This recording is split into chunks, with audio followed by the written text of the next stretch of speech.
ही कुछ आवाज़ तव्हांखे ॿुधण में अची रहियो आहे। हल्को आहे, धीमो आहे। हा, ही आवाज़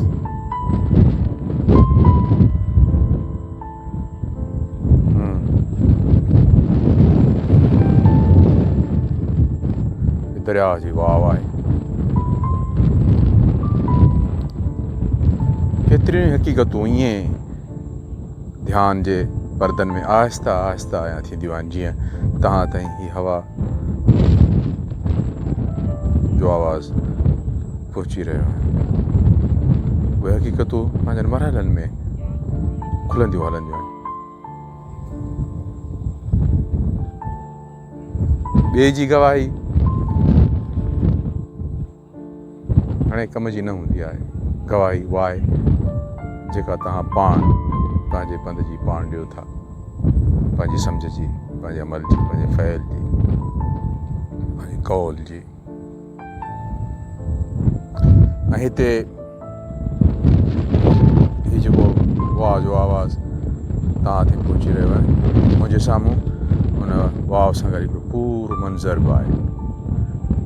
पर मसालो इहो आहे त मुंहिंजे हिन वीडियो रिकॉर्डिंग जी फ़नी सघ एतिरी न आहे जो आउं तव्हांखे उहे परियां बीठल बबरनि जा घाटा वण ॾेखारे सघां ऐं उन्हनि जे मथां निखट बि ठाहे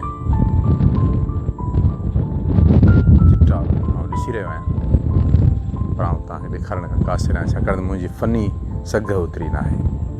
बिल्कुलु हक़ीक़तूं बि ईअं आहिनि। हिकिड़ियूं माण्हुनि जे अॻियां हिकिड़नि माण्हुनि जे अॻियां उहे ख़ासि हक़ीक़त बिल्कुलु ईअं ई आया हूंदियूं आहिनि, जंहिंमें हींअर आउं तव्हांखे गुज़ारिश ऐं अर्ज़ु करे रहियो आहियां त मुंहिंजे साम्हूं निखट आहिनि। चंड आहे 6-7 जो ऐं हिकिड़ो धुंधलो ई सही पर ॾाढो ख़ूबसूरत मंज़र आहे, जंहिंमें वणनि बबरनि जा घाटा वण आहिनि, फ़सुल आहिनि।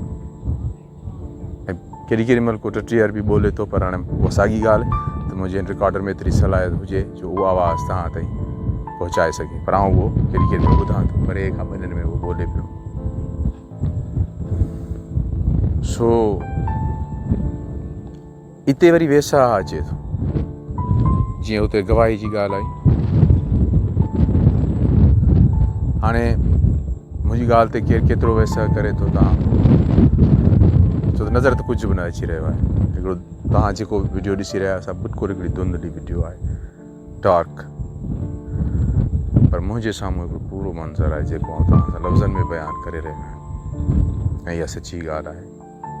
मुंहिंजे साम्हूं बबरनि जा कतारूं करे बीठल घाटा वण आहिनि ऐं निखटनि जी रोशनी जेका झंग जे मथां पए पई, सा बि कमाल जी आहे। हुनमें उन्हनि जा जेके अक्स वणनि जा फ़सुलनि जा ठहनि पिया, से हसीन सूरत आहे फितरत जी। पर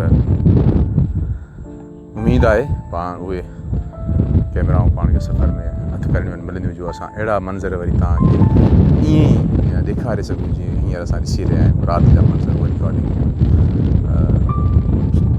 ताक़त सघ फ़क़ीर जी दुआ सां इश्क़ जी सलामती जे सफ़र सां अवल ख़ैर पाण हासिलु कंदासीं। पर तेसि ताईं ही घड़ी जुड़ी आई ऐं असां चयो त सिंधराज जे ॾिसंदड़नि खे उन में शामिलु कजे, सो असां तव्हांखे उन पंहिंजो ज़ाहिरी में ऊंदाही जे सफ़र पर बातिन में उन रोशनी जे सफ़र में शरीक कयोसीं। इश्क़ सलामत मुहबतूं सलामत।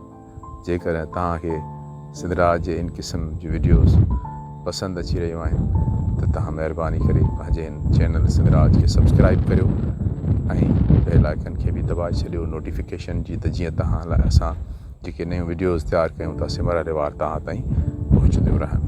मुहबतुनि जा काफ़िला सलामत हुजनि।